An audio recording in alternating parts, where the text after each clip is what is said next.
నమస్తే నేను Priya welcome to focus. Visakha ఉక్కు పొలిటికల్ 4 రోడ్స్ లో నిలబడింది. ఎన్నికల ముందు పోరాడేది నిలబెట్టేది తామేనన్న కూటమి పార్టీలు ఇప్పుడు గొంతు సవరించుకుంటున్నాయి. ప్యాకేజీ తేవడం పునరుజ్జీవం ప్రయత్నమే తమ బాధ్యత తప్ప యాజమాన్య విధానంలో జోక్యం చేసుకోలేమని చెబుతోంది టీడీపీ. ఇదే అదనుగా ప్రైవేటీకరణ దిశగా కీలక విభాగాలను కాంట్రాక్టర్లకు యాజమాన్యం కట్టబెట్టేయడంతో ఆందోళన పెరుగుతోంది. దీంతో ప్రతిపక్ష వైసీపీ ఉద్యమం చేస్తామంటోంది. కలిసి వచ్చే పార్టీలతో పోరాటానికి సిద్ధమని ప్రకటించింది. ఫలితంగా మరోసారి స్టీల్ ప్లాంట్ చుట్టూ రాజకీయాలు వేడెక్కుతున్నాయి. విశాఖ స్టీల్ ప్లాంట్ చుట్టూ రాజకీయ రచ్చ మళ్లీ మొదలైంది. ప్లాంట్ మీద ప్రైవేటు పట్టు బిగుసుకుంటుంటే అధికార విపక్షాలు స్ట్రాటజీలకు పదును పెడుతున్నాయి. కూటమి పార్టీలు డిఫెన్సివ్ మోడ్లో కత్తులు దూస్తుంటే వైసీపీ అఫెన్సివ్ గా దాడి చేస్తోంది. రాబోయే రోజుల్లో విశాఖ ఉక్కు రాజకీయం మరో సెంటిమెంట్ ఉద్యమంగా మారుతుందా? అంపశయ్య మీద ఉన్న విశాఖ ఉక్కు పరిరక్షణ దిశగా రాజకీయ అస్త్రాలు సిద్ధమవుతున్నాయి. కూటమి పార్టీలు ఎన్నికల హామీలను అమలు చేయడంలో విఫలమయ్యారని వామపక్ష పార్టీలు వైఎస్ఆర్ కాంగ్రెస్ ఆరోపిస్తున్నాయి. ఇందుకు దశలవారీగా జరుగుతున్న ప్రైవేటీకరణే పెద్ద ఉదాహరణ అని ప్రస్తావిస్తున్నాయి. ప్రస్తుతం ముక్కలుగా విభజించే భవిష్యత్తులో కార్పొరేట్ సంస్థలకు కట్టబెట్టే ప్రయత్నం జరుగుతోందనేది కార్మిక సంఘాలు, రాజకీయ పార్టీల అనుమానం. అందుకు తగ్గట్టుగానే ఒక్కొక్కటిగా పరిణామాలు చోటు చేసుకుంటుండగా యాజమాన్యం వైఖరిని వ్యతిరేకిస్తూ కార్మిక సంఘాలు మరోసారి పోరాడేందుకు రెడీ అయ్యాయి. ఆ దిశగా రాజకీయ పార్టీలతో కలిసి ఐక్య కార్యాచరణకు సిద్ధమని ఇప్పటికే వైఎస్ఆర్సీపీ ప్రకటించింది. విస్తృత స్థాయి సమావేశం ఏర్పాటు చేసుకుని కలిసి వచ్చే పక్షాలతో పోరాడాలని నిర్ణయించింది. ప్లాంటును కాపాడుకోవడానికి అవసరమైతే ఒక మెట్టు దిగడానికి సిద్ధమని చెబుతోంది. స్టీల్ ప్లాంట్ అనేటువంటిది ఈ రాష్ట్ర ప్రజల తాలూకు సెంటిమెంట్. దీన్ని వ్యతిరేకిస్తున్నాం, ప్రైవేటీకరణ వ్యతిరేకిస్తున్నాం, ఎట్టి పరిస్థితులు చేయడానికి వీల్లేదని చెప్పి ఆ రోజు ముఖ్యమంత్రిగా జగన్మోహన్ రెడ్డి గారు చెప్పారు. అది మా తాలూకు చిత్తశుద్ధి. ఈరోజు కూడా మా బాధ్యత, ప్రతిపక్షంగా మా బాధ్యత, నాయకుడిగా జగన్మోహన్ రెడ్డి గారి బాధ్యత, కలిసి వచ్చినటువంటి ప్రతి ఒక్కరిని కలుపుకుంటాం. తప్పకుండా కేంద్ర రాష్ట్ర ప్రభుత్వాలను నిలదీస్తాం. వారు తీసుకున్నటువంటి ప్రతి నిర్ణయాన్ని అడ్డుకునేటువంటి ప్రయత్నం కూడా వైఎస్ఆర్ కాంగ్రెస్ పార్టీ చేస్తుంది. విశాఖ ఉక్కు పరిశ్రమను ముక్కలు చేసి అమ్ముతుండటంతో సహజంగా కూటమి పార్టీలు ఉక్కిరిబిక్కిరవుతున్నాయి. అధికారంలో ఉన్నప్పుడు ఒకలా, అధికారంలోకి వచ్చిన తర్వాత మరోలా చేస్తున్న వ్యాఖ్యలు ఆ పార్టీలకే ఇబ్బందిగా మారుతున్నాయి. అప్పుడు ఇప్పుడు ఎవరేం మాట్లాడారో ఆ వీడియోలను సోషల్ మీడియాలో వైరల్ చేస్తోంది వైసీపీ.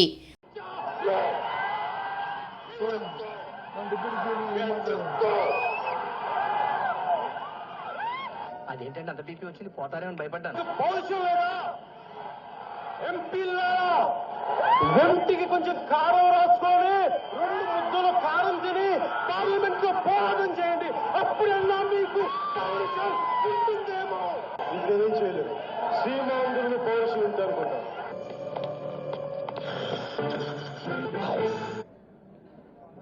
ఉప్పు కారం పౌరుషం లేదు.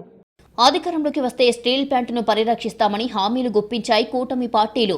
కేంద్రం తీసుకున్న నిర్ణయం కనుక బీజేపీ ఆచితూచి స్పందించిన ఎన్నికల వేడిలో టీడీపీ, జనసేన ఇచ్చిన హామీ కొత్త ఆశలు చిగురింపజేసింది.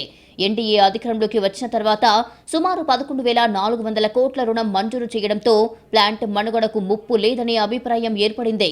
ఆ దిశగా 3 బ్లాస్ట్ ఫర్నేస్లు పూర్తిస్థాయి ఉత్పత్తి సామర్థ్యంతో పనిచేస్తుండగా ఆర్ఐఎన్ఎల్ యాజమాన్యం చీకటి దెబ్బ కొట్టేందుకు చర్య వేగవంతం చేసింది. 42 విభాగాల నిర్వహణ కోసం ఈఓఐలు జారీ అవ్వగా ప్రైవేటీకరణ తెరచాటు వ్యవహారం కాదని, ఓపెన్ సీక్రెట్ గా మారిపోయిందనే ఆందోళన పెరుగుతోంది. దీంతో వైఎస్ఆర్ కాంగ్రెస్ భవిష్యత్ కార్యాచరణకు సిద్ధమవుతోంది. ఆపరేషన్ అండ్ మెయింటెనెన్స్ పేరుతో జరుగుతున్న ప్రయత్నాలు ఈఓఐలు పాలకులకు కనిపించడం లేదని ఆక్షేపిస్తోంది.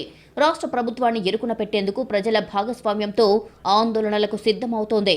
తద్వారా స్టీల్ ప్లాంట్ పోరాటాన్ని సజీవంగా ఉంచడంతో పాటు కేంద్రం దూకుడుకు బ్రేకులు వేయాలనేది ఆలోచన. ఎన్డీఏ కూటమిలో కీలక భాగస్వామిగా ఉన్న పవన్ కళ్యాణ్ వైఖరిని ప్రధానంగా ప్రస్తావిస్తోంది వైసీపీ. కేంద్ర రాష్ట్ర ప్రభుత్వాల్లో కీలకంగా వ్యవహరిస్తున్న కారణంగా స్టీల్ ప్లాంట్ మీద మీ స్టాండ్ చెప్పాలని డిమాండ్ చేసింది. సేనతో సేనాని మీటింగ్ల పేరుతో 3 రోజులు విశాఖలోనే మకాం వేసిన పవన్ కళ్యాణ్ గతంలో చేసిన రాజకీయ ప్రసంగాలకు భిన్నంగా మాట్లాడడం కార్మిక సంఘాలకు మింగుడు పడడం లేదు. ఆత్మగౌరవంతో సాధించుకుంది, బలిదానాలతో సాధించుకుంది. ఎవడో పడేస్తే వచ్చింది కాదు ఇది ఆంధ్రుల ఆత్మగౌరవం. స్టీల్ ప్లాంట్ని కాపాడుకోవటం అనేది ఆంధ్రుల ఆత్మగౌరవం. ఇది మర్చిపోకూడదు. మనవారు ఆత్మగౌరవం లేని బతుకు చచ్చిపోవడం బెటర్ కదా. అందుకని ఆత్మగౌరవం చాలా ముఖ్యం. కొంతమంది డబ్బులు పడేసి ఆత్మగౌరవం అమ్మేసుకుంటారు, మనకు అవసరం లేదు. మన ఆంధ్రులు పొడి చేస్తాం, చంపేస్తాం, ఇది చేసేస్తాం, మెడల్ నుంచి తీసుకొస్తాం, అలా ఇక్కడేం జరగదు. అక్కడ ఢిల్లీ అది కుదరదు. అట్లా ఇక్కడ ఎన్నైనా మాట్లాడచ్చు. వీళ్ళు కథలు అక్కడ చెప్తారు. ఇట్లా మీరు చెప్పండి, మీరు ఇంట్లో వ్యాపారం చేసుకున్నప్పుడు నష్టం వస్తుంటే దాన్ని ఎంతకాలం భరిస్తాం? బ్లీడ్ అవుతూ ఉంది. జనసేన నుంచి ఖచ్చితమైన ప్రకటన రాకపోవడంపై ఫైర్ అయ్యారు బొత్స. ఎన్నికల ముందు వైసీపీ ఎంపీలను ప్రశ్నించిన పవన్ ఇప్పుడు ఎందుకు సన్నాయి నొక్కుతున్నారని మండిపడ్డారు. వైసీపీ పార్లమెంట్ సభ్యులకు వచ్చి పౌరుషులు లేదంట, వాళ్ళు మాట్లాడలేదంట. ఆ రోజు వచ్చేట ఉప్పు కారం కావాలంటానికి ఈ నాయకులు వచ్చి పంపిస్తారంట ఉప్పు కారాన్ని. ఆ రోజు మాట్లాడానికి ఇప్పుడు వైసీపీ ఇప్పుడు 20 మంది పార్లమెంట్ సభ్యులు ఏం తింటున్నారు? వాళ్ళు ఏం తింటున్నారు? ఏం మాట్లాడుతున్నారు? అక్కడ ఎందుకు మాట్లాడట్లేదు? ఆ రోజు నువ్వేం చెప్పావు? ఉప్పు కారం అన్నావు. మరి ఇవాళ ఏమైంది ఉప్పు కారం? ఎవరికి పంపిస్తావు ఇవాళ ఉప్పు కారం? ఎవరు తినిపిస్తావు ఉప్పు కారం? ఏమైంది మీ పౌరుషం? ఏమైంది మీ తాలూకు చావా? విడవమంటే పాముకి, కరవమంటే కప్పకి కోపం వచ్చినట్టే కనిపిస్తోంది కూటమి ప్రభుత్వం పరిస్థితి. వేలాది ఉద్యోగాల కోత, కీలక విభాగాల ప్రైవేటీకరణ, ఆర్థిక నష్టాలు ఇలా కళ్ల ముందు అన్నీ కనిపిస్తున్నా యాజమాన్యం నిర్ణయాలకు రైట్ అనేస్తోంది. ఈ చర్యల వెనుక అసలు రహస్యం ప్రైవేట్ స్టీల్ కంపెనీలతో జరిగిన రహస్య ఒప్పందం కారణమనే వాదనను రాజకీయ పార్టీలు, కార్మిక సంఘాలు తెరపైకి తెచ్చాయి. యాజమాన్యం వైఖరితో అధికార టీడీపీ ఇరగాటంలో పడింది. ఇటీవల ఆ పార్టీ ఎంపీలు కేంద్ర మంత్రి కుమారస్వామితో భేటీ అయ్యారు. విశాఖ ఉక్కు పునరుద్ధరణ చర్యలపై వినతులు ఇచ్చినట్టు ప్రకటించారు. కానీ ఆ ప్రయత్నం మిట్టల్ స్టీల్ పైప్ లైన్ కోసమనే కథనాలు బయటికి వచ్చాయి. దీంతో కార్మిక సంఘాలు టీడీపీ ఎంపీల తీరుకు వ్యతిరేకంగా ఆందోళనలు నిర్వహించాయి. ఈ వ్యవహారం జటిలంగా మారుతుందని పసిగట్టిన ప్రభుత్వ పెద్దలు కౌంటర్ అటాక్ మొదలు పెట్టడం ఆసక్తికర పరిణామం. స్టీల్ ప్లాంట్ ప్రైవేటీకరణపై వైసీపీ, కార్మిక సంఘాలవి దురుద్దేశంతో కూడిన ప్రచారాలని ఆగ్రహం వ్యక్తం చేస్తోంది. మొదట్లో ఐరన్ ఓర్ లేదు కనుకనే ఇది లాస్లోకి వెళ్తుంది అనేది ఒక భావన అందరికీ ఉంది. బట్ ఫస్ట్ ఆఫ్ ఆల్ దాన్ని క్వశ్చన్ చేసుకోవాల్సింది, ఆ ఫుల్ కెపాసిటీని రన్ చేశారా? ఇప్పుడు మనకి 7.53 మిలియన్ టన్స్ అండి, కానీ ఎప్పుడు కూడా థర్డ్ బ్లాస్ట్ అనేది స్టార్ట్ చేయలేదు. దానికి ఫుల్ కెపాసిటీకి యూటిలైజ్ కాకపోతే లాస్ ఖచ్చితంగా ఉంటుంది. So first point is they should run at full capacity. ఆ full capacity first time run అవుతుంది. పరిశ్రమను మూసివేసే ఆలోచనే ఉంటే 14,000 కోట్లు ఎందుకు కేంద్రం విడుదల చేసిందో చెప్పాలని ప్రశ్నిస్తోంది టీడీపీ. కూటమి హయాంలో విశాఖ ఉక్కు మూసివేసే ప్రసక్తే లేదని ఉద్ఘాటించింది. అదే సమయంలో ప్లాంట్ నిర్వహణలో ఎదురవుతున్న లోపాలను సమీక్షించే బాధ్యత తమది కాదని చేతులెత్తేస్తోంది. స్టీల్ ప్లాంట్కు సొంత గనులు పొందే అవకాశం లేదని తేల్చేశారు ఎంపీ శ్రీభరత్. ఏదనే కదా వాళ్ళు 14,000 కోట్లు మనకి ఇచ్చింది. వాళ్ళ we don't have eligibility for it. Eligibility ఇప్పుడు అలా అయితే ఆర్సల్ మిత్రులు కూడా క్యాప్టివ్ మైన్ ఇచ్చేవాళ్ళు కదా. ఇప్పుడు captive mine within your state ఉంటే వాళ్ళు ఇస్తారు. మనకి ఆల్రెడీ కొన్ని మైన్స్, చాలా మందికి తెలియదు, మనకి కొన్ని మైన్స్ ఉన్నాయి ఒడిశాలో. ఆర్ఐఎన్ఎల్కి ఉన్నాయి. ఆర్ఐఎన్ఎల్కి కొన్ని మైన్స్ ఇవాళ ఒడిశాలో ఉన్నాయి. దాన్ని ఆపరేషనలైజ్ చేయాలి, దానికి పెట్టుబడి పెట్టాలి. ఆ పెట్టుబడి పెట్టడానికి కూడా మన దగ్గర డబ్బులు లేవు. అటు భాగస్వామ్య పక్షం బీజేపీ అయితే ఇప్పటికీ పాత పాటే పాడుతోంది. ప్రైవేటీకరణ అనేది ఖచ్చితంగా జరగదని, కాంప్రహెన్సివ్ కాంట్రాక్ట్ విధానంలో భాగంగానే కొంతమందికి అవకాశం కల్పిస్తున్నారు అనేది వర్షన్. సుమారు 1000 కాంట్రాక్ట్ సంస్థలు స్టీల్ ప్లాంట్లో పనిచేస్తుండగా వాటిని 44కు కుదించారే తప్ప ప్రైవేటీకరించడమో, మూసివేయడమో వంటి ప్రచారాలు దురుద్దేశంతో కూడుకునేవేనని ఖండిస్తున్నారు బీజేపీ ఎమ్మెల్యే విష్ణుకుమార్ రాజు. కేవలము పొలిటికల్ డెసిషన్ మూలానే స్టీల్ ప్లాంట్ ప్రైవేటైజేషన్ కాదు. పాలసీ డెసిషన్లో ప్రైవేటైజేషన్ చేయాలని ఉన్నప్పటికీ కూడా గౌరవ ముఖ్యమంత్రి చంద్రబాబు నాయుడు గారు, అట్లాగే కూటమి ప్రభుత్వము, Bharatiya Janata Party, they have taken a stand that this is not going to be privatised. You rest be assured. It is only కేవలము 33 మందికో ఈ కాంట్రాక్టర్స్కి ఇవ్వటం గురించి, కాంప్రహెన్సివ్ మెయింటెనెన్స్ కాంట్రాక్టు, ఇది కేవలము ఈ అధికారులు కన్వీనియన్స్ గురించి చేస్తున్న కార్యక్రమం తప్ప వేరేదేమీ కాదని చెప్పి. విశాఖ ఉక్కు నిలబడాలంటే రాజకీయ ఒత్తిళ్లు ఒక్కటే పరిష్కారమనేది అర్థమవుతోంది. తమిళనాడు, కర్ణాటక రాష్ట్రాలు ఈ తరహాలోనే తమ దగ్గర ఉన్న స్టీల్ ప్లాంట్లను కాపాడుకుంటూ వస్తున్నాయి. మన వైజాగ్ స్టీల్తో పోలిస్తే వాటిలో ఉత్పత్తి సామర్థ్యం చాలా తక్కువ. కానీ రాజకీయ అవసరాల కోసం కేంద్రం భరిస్తూ వస్తోంది. అదే 26,000 ఎకరాల భూమి, పటిష్టమైన మార్కెటింగ్ స్ట్రాటజీ, డిమాండ్ ఉన్న నాణ్యమైన విశాఖ ఉక్కు మాత్రం పెను భారంగా ప్రకటిస్తోంది. ఇది ఎంతవరకు నిజమనే దానికంటే ఇక్కడ రాజకీయ పార్టీల చిత్తశుద్ధి ద్వారా మాత్రమే ప్లాంట్ మనుగడ సాగిస్తుంది అనేది నిజం. 11,440 కోట్ల రూపాయల ప్యాకేజీ తీసుకుని రావడం కూటమి పార్టీల విజయమే కానీ అది ప్లాంట్ పరిరక్షణ దిశగా ఫలితాలను ఇవ్వడం లేదనే ఆందోళన వ్యక్తమవుతోంది. డోలాయమాన స్థితికి కారణం కేంద్రం అనుసరిస్తున్న విధానాలు కనుక అధికారంలో ఉన్న రాజకీయ పక్షాలు ఖచ్చితంగా వ్యవహరించాలని డిమాండ్ చేస్తోంది వైసీపీ. దీంతో రానున్న రోజుల్లో విశాఖ ఉక్కు రాజకీయం మరింత వేడి రగిలించడం ఖాయంగా కనిపిస్తోంది. విశాఖ ఉక్కు ఒక కర్మాగారం కాదు, భావోద్వేగం. ఆంధ్రులు పోరాడి సాధించుకున్న ఫలితం. కానీ దేశీయ స్టీల్ ఇండస్ట్రీలో ఓ వెలుగు వెలిగిన విశాఖ ఉక్కును చరిత్రలో కలిపేందుకు ప్రయత్నాలు వేగవంతమయ్యాయి. విశాఖ ఉక్కు ఫ్యాక్టరీ మనుగడకు ప్రధాన సమస్య రా మెటీరియల్ కొరత. ప్రైవేట్ రంగంలో పరిశ్రమలకు రెడ్ కార్పెట్ పరిచి మరీ మైనింగ్ కేటాయిస్తున్న కేంద్రం RINL మీద మాత్రం మొదటి నుంచి సవతి తల్లి ప్రేమే చూపిస్తూ వచ్చింది. ఫలితంగా టన్ను ముడి ఖనిజం కోసం 700 రూపాయలు ఖర్చు చేయాల్సిన చోట 4,000 పెట్టుబడి పెట్టాల్సి వస్తోంది. వాస్తవానికి విశాఖ ఉక్కు ఆసియాలోనే తీర ప్రాంతంలో ఏర్పాటైన మొదటి ఇంటిగ్రేటెడ్ స్టీల్ ప్లాంట్. రష్యా సాంకేతిక పరిజ్ఞానంతో 4 దశాబ్దాల క్రితం రూపుదిద్దుకొని దేశీయ ఉక్కు రంగంలో ప్రైడ్ ఆఫ్ ఇండియాగా సగర్వంగా నిలబడింది. ఏటా 30 లక్షల టన్నుల ఉత్పత్తి సామర్థ్యంతో 1982లో విశాఖ ఉక్కు కర్మాగారాన్ని ఏర్పాటు చేశారు. 2017 అక్టోబర్ నాటికి ఏటా 73 లక్షల టన్నుల స్టీల్ ఉత్పత్తి స్థాయికి ఎదిగింది. కేంద్రం నుంచి ఉత్పత్తి విస్తరణకు తీసుకున్న 2,938 కోట్ల రుణాన్ని వడ్డీతో సహా చెల్లించి ఇక లాభాల బాట పట్టినట్టే కనిపించింది.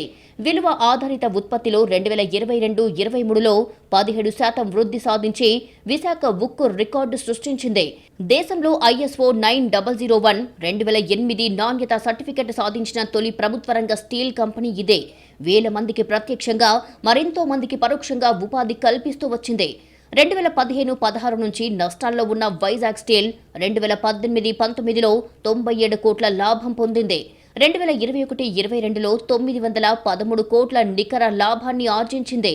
2021-22లో స్టీల్ ప్లాంట్ చరిత్రలోనే అత్యధికంగా 28,215 కోట్ల ఆదాయం సాధించింది. ఇక నిలదొక్కున్నట్టేనని కార్మిక వర్గాలు భావిస్తుండగా పలు కారణాలతో 2022-23 నాటికి ఆదాయం 22,778 కోట్లకు పడిపోయింది. ఈ క్రమంలో కేంద్ర ప్రభుత్వం షాక్ ఇచ్చింది. స్ట్రాటజిక్ సేల్ ప్రకటించగా ముడి ఇనుము కొరత పెరుగుతూ రావడంతో తీవ్రమైన ఒత్తిళ్లు మొదలయ్యాయి. పెట్టుబడుల ఉపసంహరణ విధానానికి వ్యతిరేకంగా సుదీర్ఘ పోరాటం చేసిన కార్మిక ప్రజా సంఘాలు విజయం సాధించినట్టే కనిపించాయి. కానీ అత్యంత గోప్యంగా తన ప్రైవేటీకరణ ప్రయత్నాలను కొనసాగిస్తోంది కేంద్రం. ఉత్పత్తిలో కీలకమైన రా మెటీరియల్ సరఫరా క్షీణించడంతో స్టీల్ ఉత్పత్తి దెబ్బతింటోంది. ఈ పరిస్థితికి సొంత గనులు లేకపోవడమే కారణమని కార్మిక సంఘాలు నెత్తినోరు కొట్టుకుంటున్నా పట్టించుకోవడం లేదు. వైజాగ్ స్టీల్ ప్లాంట్లో 100% వాటా కలిగిన కేంద్రం ముడి ఇనుమును మార్కెట్ ధర కంటే చవకగా సరఫరా చేసే ఏర్పాట్లకు అవకాశం ఉంది. విజయనగరం జిల్లాలో మైనింగ్ ఉంది. ఒడిశాలోని మహానది కోల్ ఫీల్డ్స్ తో భాగస్వామ్యం ఉంది. కానీ ఇవేవి విశాఖ ఉక్కుకు నేరుగా సహకరించే పరిస్థితి లేదు. బైలాదిల్లా, NMDC, ఒడిశాలో ఐరన్ ఓర్ కోల్ మైన్స్ ఉన్నాయి. వాటి నుంచి రా మెటీరియల్ సరఫరా చేయగలిగితే స్టీల్ ప్లాంట్ మీద ఆర్థిక భారం దాదాపు తగ్గిపోతుంది. ఆ దిశగా చర్యలు తీసుకుని కేంద్రం ప్రైవేట్ రంగంలోని పరిశ్రమలకు మాత్రం ఎడాపెడా కేటాయింపులు చేయడం ద్వారా RINL పునరుద్ధరణ మీద ఉన్న చిత్తశుద్ధి తేలిపోయిందని కార్మిక సంఘాలు ఆందోళన వ్యక్తం చేస్తున్నాయి. విశాఖ ఉక్కు పరిరక్షణ మా బాధ్యత అని కేంద్ర రాష్ట్ర ప్రభుత్వాలు ప్రకటించాయి. ఆర్థిక నష్టాల నుంచి గట్టెక్కించేందుకు 11,400 కోట్ల భారీ రుణం సమకూర్చింది కేంద్రం. అదే సమయంలో వ్యూహాత్మక వైఖరిని ప్రదర్శిస్తోంది. స్ట్రాటజిక్ సెల్ స్థానంలో ప్రైవేటీకరణ దిశగా అడుగులు వేయడం మొదలుపెట్టింది. మొదట్లో 2 విభాగాలను కట్టబెట్టిన తరుణంలో వచ్చిన సానుకూలతను ఆసరాగా చేసుకుని ఇప్పుడు ఏకంగా 42 విభాగాలకు ఎసరు పెట్టేసింది. ప్రస్తుతం సగానికి పడిపోయిన ఉత్పత్తిని కొనసాగించడానికి ఆన్ అండ్ ఆఫ్ విధానంలో ప్లాంట్ రన్ చేస్తోంది. 100% ఉత్పత్తి సామర్థ్యం లక్ష్యంగా ప్రకటించుకుంటే భారీ వర్షాలు, ప్రతికూల వాతావరణం కారణంగా రా మెటీరియల్ సమకూర్చుకోవడం సమస్యగా మారింది. నిపుణులైన సిబ్బంది స్థానంలో జార్ఖండ్, బీహార్ రాష్ట్రాల నుంచి కాంట్రాక్ట్ సిబ్బందిని ప్లాంట్లో మోహరించారు. అనుభవం లేని కారణంగా వివిధ విభాగాల పనితీరు దెబ్బతిందని కార్మిక వర్గాలు ఆవేదన వ్యక్తం చేస్తున్నాయి.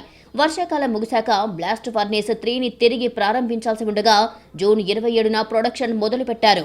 ఒక్క బ్లాస్ట్ ఫర్నేస్ ద్వారానే రోజుకు 9,000 టన్నుల హాట్ మెటల్ ఉత్పత్తి చేయవచ్చు. ఇప్పటి వరకు స్టీల్ తయారీకి అవసరమైన సింటర్, కోక్ను ప్లాంట్లు స్వయంగా తయారు చేసుకునేది. దానివల్ల ఉత్పత్తి వ్యయం తక్కువగా ఉండేది. అయితే సింటర్కి బదులు నేరుగా పెల్లెట్లను వినియోగిస్తోంది.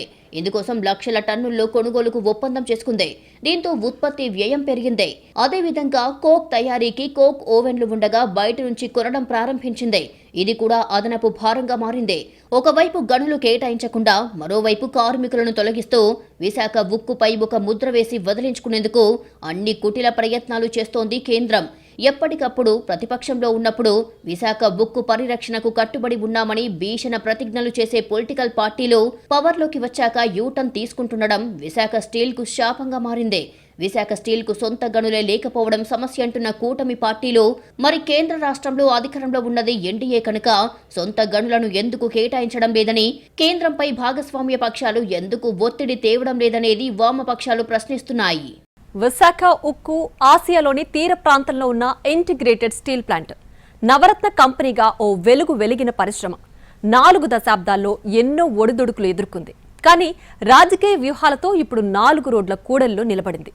విశాఖ ఉక్కు ఆంధ్రుల హక్కు కాకుండా పోతుందా? రాజకీయ ఒత్తిళ్లే స్టీల్ ఫ్యాక్టరీని నిలబెడతాయా? విశాఖ స్టీల్ ప్లాంట్ కారణంగానే ఉత్తరాంధ్రలో గణనీయమైన అభివృద్ధి మొదలయ్యింది. రాష్ట్రంలో పర్ క్యాపిటా ఇన్కమ్ అధికంగా ఉన్న మండలంగా గాజువాక గుర్తింపు సాధించిందంటే కారణం ఉక్కే. దీని మీద ప్రత్యక్షంగా పరోక్షంగా ఆధారపడి 30,000 కుటుంబాలు జీవిస్తుంటాయి. 1,00,000 మందికి విశాఖ గమ్యస్థానంగా మారడం వెనుక ఆర్ఐఎన్ఎల్ ఉంది. ఆర్ఐఎన్ఎల్ సంక్షోభాలను ఎదుర్కొన్న ప్రతిసారి ప్రత్యామ్నాయ ఆర్థిక వనరుల్ని ఎదుర్కొని నిలదొక్కుందే తప్ప కార్మికులు, ఉద్యోగుల పొట్టకొట్టిన దాఖలాలు లేవు. కానీ ఇప్పుడు పరిస్థితి మాత్రం గతం కంటే పూర్తి భిన్నం. కేంద్ర ప్రభుత్వం 11,400 కోట్ల ఆర్థిక ప్యాకేజీ ప్రకటించిన తర్వాత అనేక సంస్కరణలను మొదలుపెట్టింది యాజమాన్యం. ఆ దిశగా కాంట్రాక్ట్, పర్మనెంట్ ఉద్యోగుల తొలగింపునకు చకచకా ఉత్తర్వులు ఇస్తోంది. స్వచ్ఛంద పదవీ విరమణ ద్వారా ఇప్పటికే 1,140 మందిని ఇంటికి పంపించారు. ఇప్పుడు మరో 1,000 మందిని అదే వీఆర్ఎస్ ద్వారా తగ్గించాలని ఫైల్ సిద్ధం చేశారు. మరోవైపు కాంట్రాక్టర్ల దగ్గర పనిచేస్తున్న సుమారు 5,000 మందిని ఇళ్లకు పంపించింది. వీరిలో ఆర్ కార్డు హోల్డర్స్ ఉన్నారు. పరిశ్రమ కోసం భూములు, స్థిరాస్తులు కోల్పోయిన కుటుంబాలు మరో 8,000 ఉన్నాయి. అందరికీ ఉక్కు ఉద్యోగమే ఆశ. కానీ ఆర్థిక భారం పేరుతో కోత పెడుతున్న యాజమాన్యం పర్యవసనాలను ఊహించడంలో విఫలమయ్యిందని ఆరోపణలు బలంగా వినిపిస్తున్నాయి. ఉద్యోగుల సంఖ్య ఎక్కువగా ఉందని నివేదికలు సిద్ధం చేసి మరీ తొలగిస్తుండగా కార్మికుల మీద పని ఒత్తిడి విపరీతంగా పెరిగిపోవడం కొత్త సమస్యకు కారణంగా నిలుస్తోంది. ఉద్యోగులతో 2 నెలలుగా రోజుకు 12 గంటలు ఎందుకు పని చేయిస్తున్నారు? శాశ్వత ఉద్యోగులు రోజుకు 8 గంటలే పని చేయాలి. అత్యవసరమైతే అదనపు గంటలు పని చేయించుకోవచ్చు. అలా చేసిన వారికి దానికి తగ్గట్టుగా సెలవు తీసుకునే అవకాశం ఉంది. లేదంటే ఆ పనికి తగిన వేతనం కూడా తీసుకోవచ్చు. అయితే గత 2 నెలలుగా రోజుకు 4 గంటలు అదనంగా పనిచేస్తున్న వారికి అదనపు వేతనం మాట పక్కన పెడితే అసలు జీతమే సక్రమంగా ఇవ్వడం లేదు. ఎవరైతే నిర్వాసులు కొంతమంది ఉన్నారో వాళ్ళని కూడా బయట తొలగించే కార్యక్రమం ఎంత దారుణం అంటే, ఉన్నటువంటి ఎవరైతే నిర్వాసులు ఆర్ కార్డులో జాయిన్ అయినటువంటి వాళ్ళని కూడా తొలగిస్తున్నారు. ఇంకా ఉన్న బ్యాలెన్స్ నిర్వాసం ఇంకా ఆర్ కార్డులకి దిక్కే ఉంది, ఉన్నోళ్ళకే దిక్కు లేదు. ఇంకా మిగతా బ్యాలెన్స్ ఉన్నటువంటి ఆర్ కార్డులకి 8,000 మంది ఆర్ కార్డులు కూడా వాళ్ళెవరు కూడా మాకు రేపు ఈ యొక్క కాంట్రాక్ట్ లేబర్ ఉద్యోగం, అది పర్మనెంట్ ఉద్యోగం కూడా కాదు, కాంట్రాక్ట్ లేబర్ ఎంప్లాయ్మెంట్ కూడా మనకు ఉండదు అన్నది వాళ్ళు ఫిక్స్ అయిపోయారు. కార్మికులు, ఉద్యోగులను ఇష్టారీతిన తొలగించిన యాజమాన్యం పాలకుల కళ్లకు గంతలు కట్టేసిందనే భావన పెరుగుతోంది. వేలాది మంది ఉపాధికి గండిపడినా ప్లాంట్ పరిరక్షణలో భాగమని సమర్థించుకుంటున్నారే తప్ప భవిష్యత్తులో ఎదురయ్యే దుష్పరిణామాలను ఆలోచించడం లేదనే ఆవేదన వ్యక్తమవుతోంది. ప్రస్తుతం ఉక్కులో వేటుకు గురైన సిబ్బంది లేని కారణంగా కీలక విభాగాలు పడకేసే పరిస్థితులు తలెత్తుతున్నాయి. ప్లాంట్కు అత్యంత ముఖ్యమైన రా మెటీరియల్ హ్యాండ్లింగ్ ప్లాంటు 600 ఎకరాల విస్తీర్ణంలో ఉంది. అక్కడి నుంచి ఐరన్ ఓర్, కోల్, ఇతర ముడి పదార్థాలు వివిధ విభాగాలకు కన్వేయర్ల ద్వారా పంపిస్తారు. అవి సక్రమంగా నడవాలంటే 24 గంటలు కాంట్రాక్ట్ వర్కర్లు కన్వేయర్ల వద్ద ఉండి వాటిపై నుంచి కింద పడే మెటీరియల్ను క్లియర్ చేయాలి. ఒక్క పూట ఆ పని ఆగిపోతే కన్వేయర్లు ముందుకు కదలవు, మెటీరియల్ విభాగాలకు అందదు, అనుకున్న ఉత్పత్తి రాదు. ప్రస్తుతం ఇదే జరుగుతోంది. తక్షణం మెయింటెనెన్స్ చేయాలంటే కనీసం 3,000 కోట్ల అవసరమనేది అంచనా. ఇక రైల్వే ర్యాక్ల ద్వారా ఆర్ఎంహెచ్పీకి వస్తున్న మెటీరియల్ను వెంటనే అన్లోడింగ్ చేయడం కూడా కొత్త కాంట్రాక్ట్ వర్కర్లకు చేత కావడం లేదు. ఎక్కువ సమయం పడుతోంది. ర్యాక్లు నిర్ణీత సమయం కంటే ఎక్కువసేపు ఉంచుకుంటే రైల్వేకు డెమరేజీ కట్టాల్సి ఉంటుంది. 3 నెలలుగా ఈ ఛార్జీలను ముక్కుపిండి వసూలు చేస్తోంది రైల్వే. 11,440 కోట్లు కేవలం రేపు కొనేవాడికి అప్పులు తీర్చడానికి మాత్రం ఇచ్చారు. ప్లాంట్ రా మెటీరియల్ ముడి సరుకు కొనడానికి 1 రూపాయి కూడా అందులో కేటాయించాలి. అందుకని వాస్తవం మాట్లాడండి. అట్లాగే ఈరోజు సొంత గనులు లేకపోవడం ఏకైక సమస్య. ఇప్పుడు ఈరోజు మీకు బలం ఉంది. నితీష్ కుమార్ బీహార్లో అతనికి ఉన్నటువంటి బలాన్ని ఉపయోగించుకొని ఈరోజు ప్రభుత్వాన్ని ఏది కావాలంటే అది సాధించుకుంటున్నాడు. ఏం మరి ఆంధ్ర రాష్ట్రంలో ఇక్కడ ఉన్నటువంటి కూటమి ప్రభుత్వం ఎందుకు అడగలేకపోతుంది? స్టీల్ ప్లాంట్ గన్ల గురించి అడుగుతున్నాం. ఆర్సెల్ఆర్ మిట్టలకి గురించి గన్లు అడుగుతున్నారు. విశాఖ స్టీల్ ప్లాంట్కి ఎందుకు గన్లు అడగాలని అడుగుతున్నాం. వ్యూహాత్మక తప్పిదాలు భారీ పరిశ్రమను నష్టాల పాలు చేశాయి. ఒకేసారి 44 విభాగాలకు ఈవోఐలు పిలవడం పరిశ్రమ మనుగడను ప్రశ్నార్థకంగా మార్చే దిశగా కీలక ప్రయత్నంగా కనిపిస్తోంది. అదే జరిగితే దేశీయ స్టీల్ ఇండస్ట్రీలో ఓ వెలుగు వెలిగిన పరిశ్రమ శాశ్వతంగా మూతపడ్డం ఖాయమనే హెచ్చరికలు కనిపిస్తున్నాయి. దీంతో రాజకీయ పక్షాలు తాడోపేడో తేల్చుకోవడానికి సిద్ధమవుతుండడం పొలిటికల్ హీట్ను పెంచుతోంది. విశాఖ ఉక్కు పరిరక్షణ మా బాధ్యత అని కేంద్ర రాష్ట్ర ప్రభుత్వాలు ప్రకటించాయి. ఎన్నికల ముందిచ్చిన హామీలను డబుల్ ఇంజిన్ సర్కార్ నిలబెట్టుకుందని సంబరాలు చేశాయి. తమ చిత్తశుద్ధికి నిదర్శనమంటూ 11,400 కోట్ల భారీ ఆర్థిక ప్యాకేజ్ను ప్రచారం చేసుకున్నాయి. ఇది జరిగిన కొద్ది నెలలకే కేంద్రం వ్యూహాత్మక వైఖరి బహిర్గతమయ్యింది. ఇప్పుడు ఉక్కు విభాగాన్ని ప్రైవేటుకు అప్పగిస్తూ రాబోయే కాలంలో 100% దిశగా అడుగులేస్తోంది. రాజకీయంగా ఈ పరిణామాలు కూటమి పార్టీకి ఇబ్బంది కలిగించే పరిణామాలు. ముఖ్యంగా జనసేన అధినేత పవన్ కళ్యాణ్ ఎన్నికలకు ముందు వైజాగ్ స్టీల్ పై పెద్ద ఎత్తున ప్రసంగాలు చేశారు. కార్మిక సంఘాలతో కలిసి నిరసన చేపట్టారు. అధికారంలోకి వస్తే ఎట్టి పరిస్థితుల్లోనూ ప్రైవేటీకరణ జరగనివ్వబోమని అన్నారు. ఇప్పుడు అధికారంలోకి వచ్చిన తర్వాత పవన్ కళ్యాణ్ మాటే మారిపోయిందని కార్మిక సంఘాలు రగిలిపోతున్నాయి. ఢిల్లీతో పెట్టుకోలేం, సొంత గనులేవని కామెంట్ చేయడంపై కార్మికులు ఆగ్రహంగా ఉన్నారు. మొన్న విశాఖ వచ్చినప్పుడు కనీసం విశాఖ ఉక్కు కార్మికులతో మాట్లాడకపోవడాన్ని కూడా కార్మికులు జీర్ణించుకోలేకపోతున్నారు. తెలుగుదేశం కూడా కక్కలేక మింగలేక డిఫెన్సివ్ మోడ్లోకి వెళ్లిపోయింది. బీజేపీ మాత్రం అంతా ప్రచారం నమ్మొద్దని మేకపోతు గాంభీర్యం ప్రదర్శిస్తోంది. విశాఖ స్టీల్ పై కూటమి పార్టీలు దాదాపు ఆత్మరక్షణలో పడిపోవడంతో వైసీపీ దీన్నొక అస్త్రంగా సంధించుకోవాలనుకుంటోంది. వామపక్షాలైనా మరే పార్టీలైనా కలిసొచ్చే పక్షాలతో ఉద్యమ స్థాయిలో వ్యూహాలు సిద్ధం చేస్తోంది. వైసీపీ ఆరోపణలు విమర్శలను తిప్పికొట్టేందుకు కూటమి పార్టీలు కూడా కత్తులు నూరుతున్నాయి. ఒకవైపు ఒక్కొక్కటిగా విశాఖ స్టీల్ను కేంద్రం అమ్మేస్తున్న పరిస్థితుల్లో రాబోయే రోజుల్లో ఉక్కు రాజకీయం మరింత హీటెక్కడం ఖాయంగా కనిపిస్తోంది.